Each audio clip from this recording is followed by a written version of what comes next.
Hey, good to see you. I'm Elliot, and if this is your first time seeing my face, I make videos about writing and the creative process, but I'm also on a mission to read a book in every subgenre of every genre. Last year, I read 10 books in the fantasy genre. If you're interested in those books, check them out. To continue this project, I need to take a break from fantasy. So this year, 2020, I'm going to explore a different genre. The bigger genre is sci-fi, but I'm exploring the punk genres, like steampunk, cyberpunk. What does punk even mean? That is what I'm going to explore this year, so get excited for that. So how do I even begin talking about punk?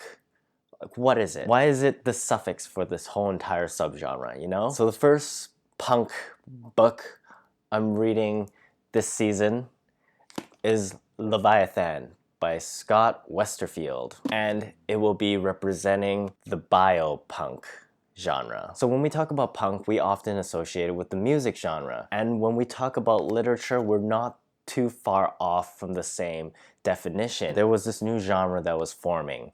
It was spawning out of the science fiction category, and it tends to have a lot more grittier storyline set in uglier, raw, urban environments. This sort of disillusioned, dystopian, dirty type of story got coined the term punk for the same reason that the music was coined that, because it was so raw and obnoxious and loud and gave off that same sort of feeling when the readers read the books. So that is how the term punk got to be associated with this brand of literature. In terms of Leviathan and biopunk, the bio part is actually short for biotechnology, which is any sort of technology that involves living organisms. Probably the most common biotechnology that we know of is fermentation. So like a big brewery is like the quintessential modern day biotechnology example. Leviathan, let's finally talk about this book. This book looks so cool. Check out this map right here. It's insane. The details, there's like illustration in it as well. I'm very excited to read this. It's set in World War I. Not only is it a biopunk story, it's also historical fantasy, and the Austro-Hungarians and the Germans, they have these machines and they're against the British, and they have these mutated animals. I don't know. I haven't read it yet, but the way it was described to me was like, okay, I drop everything. I need to get this book and I need to check it out. That's such an interesting concept. I'm gonna start reading this book. I'm gonna check back with you around the midway point to give you my impression of it so far. And then I'll check back with you one more time after I finish the book to give you my final thoughts. Anyways, check back with you right now. Okay, I'm back.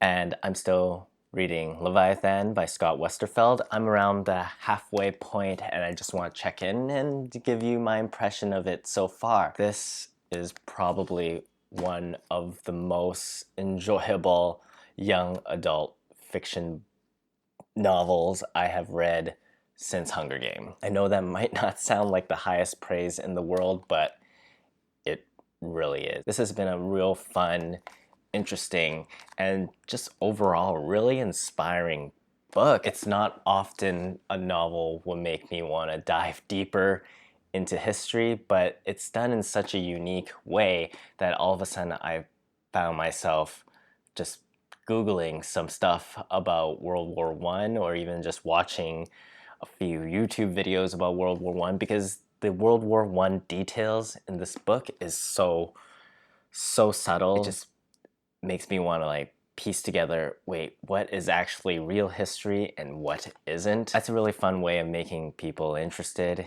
in history or anything. It's when you could teach people things without making the experience feel like they're reading a textbook, which this is certainly not. The story starts off right in the middle of action. It doesn't take any time trying to explain itself. It just has a lot of confidence that over the course of reading it, you get everything you need to know to enjoy the book. It does a really good job interlacing between the two different stories of the main characters, juxtaposing between the British and their Darwinist fabricated animal world where they're floating on this giant whale that's filled with hydrogen, the Leviathan. I just love the word Leviathan and the whole history of that mythological creature. If you don't know what a Leviathan is, it's essentially this giant, massive monster whale-like creature. And the other story is set on the eastern side, where essentially Franz Ferdinand's son, his name is Alexander in the story, and he's running away because although many don't consider him to be the rightful heir, some do, and he has support from this loyal group of like military men that's just trying to keep him alive essentially, and they're just traveling in this sort of robot walker thing. And I think one of the most interesting about this story and how sort of complex it is, because it has a lot of like complex ideas about like fabricated animals, like how, like, I don't know, you want detail about it, but it doesn't really matter to the story, or like all the machinery, all the clankers, essentially they're called. What is that all about? I don't know. Yeah, I don't know. I think the fact that it's set in like a real world during like a period of history that everybody knows very well, and I think because of that like subtle real world element, that you sort of have faith in it. It's sort of grounded on something. It's not like I need to learn about a completely different world, like a Middle Earth world. If there's a theme I want to pull out of it so far, it's perhaps this. Everything is connected with one another, whether it's sort of a natural food chain, or if it is a mechanism with gears running and the gears have to be all connected with each other, or even politics.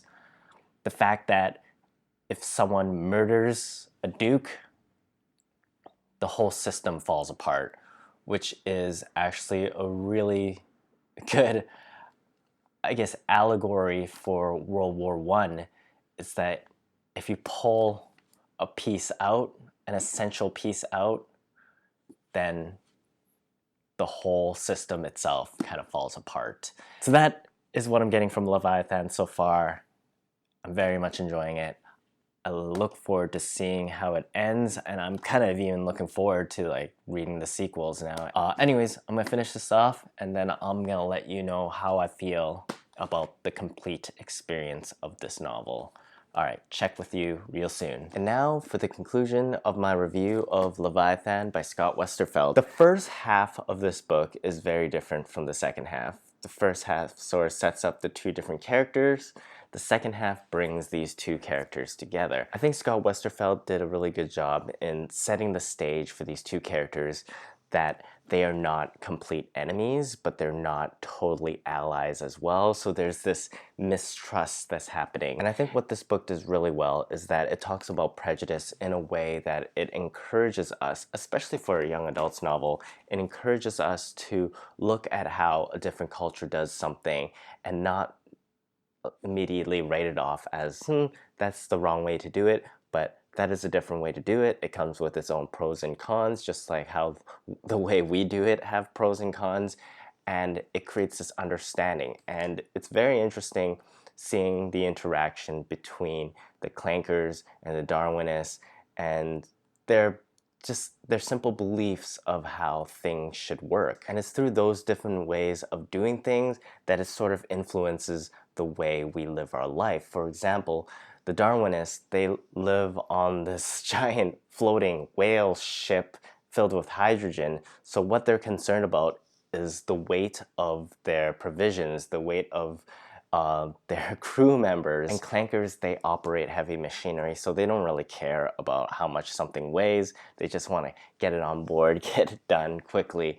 And so when they have to live together, there needs to be that sort of understanding. And sometimes when you enter someone else's culture and you're doing something that you think is correct, and then all of a sudden it's like, oh no, I'm messing things up for people because they're doing it this way and it has to be done in this way. In terms of biopunk, I think this book brings up some interesting questions that we can ask. The Darwinists, they have created this lizard, this messenger lizard that is able to speak and relay messages from one person to another. So much like a carrier pigeon, but the pigeon would talk, or like a parrot, but they fabricated it so that it could send messages. And the question is, if you are able to make another animal more human-like, is that ethically right to do? Should you? If you're able to make a chicken more like human, if you're able to make a dog more like if you can make your dog talk, is that a right thing to do? Why and why not? Let me know. Another thing I enjoy about this book is that the Darwinists, they try to make animals more like machines, and the Clankers, they try to make machines more like animals. That's just an interesting thing to note. And in terms of it being a biopunk, but really it feels like an adventure fantasy type of story. And I love that it's set in World War I, because World War I is kind of technically the last war that involved kingdoms and empires. After that, it's just countries versus country, or like civil wars. I didn't love the second half as much as I enjoyed the first half. I don't know if this is an issue and maybe it's just me, but one of the things is that the characters in the story, they don't speak with a particular accent or dialect. They sort of just all speak very clear English. I think that is an interesting creative choice. All right, that's pretty much all I have to say about Scott Westerfeld's Leviathan. I recommend it. It's a super light read. It's a nice burst of imagination that I haven't had in a while, so this is a lot of fun. I like it. It took me to another world. Lastly, it encouraged me to learn a little bit more about our history, World War I. A lot of fun stuff here. All right, that's all I have to say. My name is Elliot Chan. I'm reading a book in every subgenre of every genre. This was BioPunk. If there's a BioPunk book that you enjoy, please let me know in the comments below. See you guys in the next one. All right, bye.